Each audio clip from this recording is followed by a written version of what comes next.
আপনারা অবগত আছেন আগামী 9 সেপ্টেম্বর ডাকসু নির্বাচন হওয়ার কথা আমাদের, কিন্তু আমরা দেখেছি এই নির্বাচনকে ঘিরে নানা ষড়যন্ত্র, নানা অপকৌশল।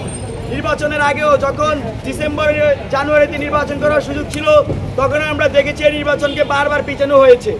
এখনো তফসিল ঘোষণার পর থেকে আমরা নানা সময় নানা কানে এই ষড়যন্ত্রের কথা শুনি। আজকে সেই ষড়যন্ত্র দৃশ্যমান হলো এবং ঢাকা বিশ্ববিদ্যালয়ের শিক্ষার্থীরা সেই ষড়যন্ত্রকে লাল কার্ড দেখিয়েছে। আপনারা দেখেছেন যে ডাকসুকে বন্ধ করার জন্য হাইকোর্টে রিট করা হয়েছে এবং সেই প্রেক্ষিতে আজকে এত জলঘোলা হয়েছে। ঢাকা বিশ্ববিদ্যালয়ের শিক্ষার্থীরা, প্রার্থীরা, ভোটাররা সবাই এ বিষয়ে একমত, তারা ডাকসু চায় এবং সেটা 9 সেপ্টেম্বর। আমরা যে কোনো মূল্যে ডাকসুকে সফল করবো ইনশাল্লাহ। জুলাই আমরা যেভাবে ছাত্রলীগের মতো অসুরকে, আওয়ামী লীগের মতো অসুরকে হটিয়েছি, এই ডাকসুকে কেন্দ্র করেও ঢাকা বিশ্ববিদ্যালয় নতুন করে কেউ ভর করতে পারবে না, ডাকসুকে বানচাল করতে পারবে না। ঢাকা বিশ্ববিদ্যালয় শিক্ষার্থীদের যে প্রাণের যে প্ল্যাটফর্ম, অধিকারের যে প্ল্যাটফর্ম, সেটা 5 আগস্টের পর করে হওয়ার কথা থাকলেও নানান ষড়যন্ত্র, কুচক্রী মহলের নানান পায়তারা সে ডাকসুকে 1 বছর পর্যন্ত আলোর মুখ দেখায়নি। অবশেষে 9 তারিখে ডাকসু নির্বাচনের ঘোষণা দিয়েছে আমাদের সেই প্রশাসন, কিন্তু সেটা সেই ডাকসু নির্বাচনকে বানচাল করার জন্য কুচক্রী মহল যে পায়তারা চালিয়েছেন সেটা এখন তারা বন্ধ করেননি। আজকে ডাকসু নির্বাচন স্থগিত করার মধ্য দিয়ে সেই পায়তারা স্পষ্ট হয়েছে। আমরা গত কয়েকদিন ধরে যে আশঙ্কার কথা বারবার করে বলে আসতেছি, সে আশঙ্কা আজকে দৃশ্যমান হয়েছে।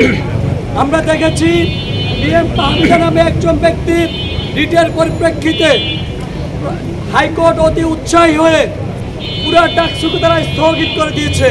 আমরা দেখেছি সে রিটের প্লেয়ারে কি বলা হয়েছে, শুধুমাত্র একজন জিএস পদপ্রার্থী ছাত্রলীগের সাথে সংশ্লিষ্টতা থাকার কারণে শুধু ওই ব্যক্তির প্রার্থিতা বাতিল করার জন্য রিট করা হয়েছে, প্রেয়ার করা হয়েছে। কিন্তু আমরা দেখেছি সেই ইস্যুকে কেন্দ্র করে, একজন ব্যক্তি বিশেষের ইস্যুকে কেন্দ্র করে পুরো ডাকসুকে স্থগিত করে দেওয়া হয়েছে। আমরা এতদিন ধরে যে আশঙ্কার কথা বলে আসতেছি, হাইকোর্টের কাঁধে বন্দুক রেখে সেই আশঙ্কাকে তারা দৃশ্যমান করেছে। আমরা দেখেছি প্রতিক্রিয়া স্বরূপ ঢাকা বিশ্ববিদ্যালয়ের শিক্ষার্থীরা তাদেরকে লাল কার্ড দেখিয়েছে। তারা জানাতে চান তাদের অধিকার আদায়ের যে ডাকসু, সে ডাকসু নিয়ে কেউ কোনো দৃষ্টান্ত দেখাতে পারবে না, সে ডাকসু নিয়ে কেউ কোনো হেরফের করাতে পারবে না। ডাকসু আদায়ের অধিকার, ডাকসু আদায়ের সিদ্ধান্ত এই ঢাকা বিশ্ববিদ্যালয়ের মাটি থেকে হবে, হাইকোর্ট থেকে নয়। আপনারা দেখেছেন যে আওয়ামী লীগ হাইকোর্টের রায়ের মাধ্যমে কোটা সিস্টেম শিক্ষার্থীদের উপর চাপিয়ে দেওয়ার চেষ্টা করেছিল, কিন্তু গণ আন্দোলন গড়ে ওঠার ফলে শুধু কোটা সিস্টেম নয়, পুরো আওয়ামী সিস্টেম ধসে গিয়েছে। তো এইখানে শিক্ষার্থীদের যে ন্যায্য দাবি, ডাকসু আমাদের অঙ্গীকার, ডাকসু হবে প্রতিবার। এই যে তাদের যে দাবি, তারা যে জিনিসটা চায় সেটাকে যে কোনোভাবে, যে কোনো ষড়যন্ত্র দিয়ে কোনোভাবেই বন্ধ করে রাখা যাবে না। আজকে ঢাকা বিশ্ববিদ্যালয়ের শিক্ষার্থীরা সেই রায় জানিয়ে দিয়েছে বন্ধুগণ। আমরা আশা করি 9 সেপ্টেম্বর এই নির্বাচন কমিশন যদি কোনো পক্ষপাত দুষ্ট পজিশন না নেয়, সেক্ষেত্রে আমরা একটি সুষ্ঠু নিরপেক্ষ একটি ইলেকশন পাবো, আর আমরা সে বিষয়ে আশাবাদী।